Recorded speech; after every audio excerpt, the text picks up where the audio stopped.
మల్లన్న సాగర్, కొండపోచమ్మ సాగర్ భూ నిర్వాసితులకు ఇచ్చిన పరిహారం ఎంత, బస్వాపురం నిర్వాసితులకు ఇచ్చిన నష్టపరిహారం ఎంత అని సీఎం కేసీఆర్ ను ఎంపీ వెంకటరెడ్డి ప్రశ్నించారు.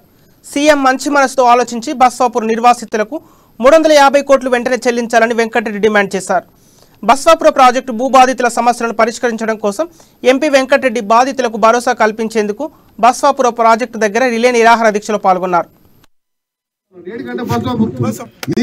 మన పోయి అడ్డగూడు పోయి లారీలను బంద్ చేసిన అరే బస్సాపూర్ పనులే బంద్ అయినా కదా ఎక్కడ పోతున్నాయి అంటే హైదరాబాద్ పోతున్నాయి. ఏంటి అంటే ఎమ్మెల్యేకి రోజు 50 లక్షలు ఇవ్వాలి, మినిస్టర్ కు 50.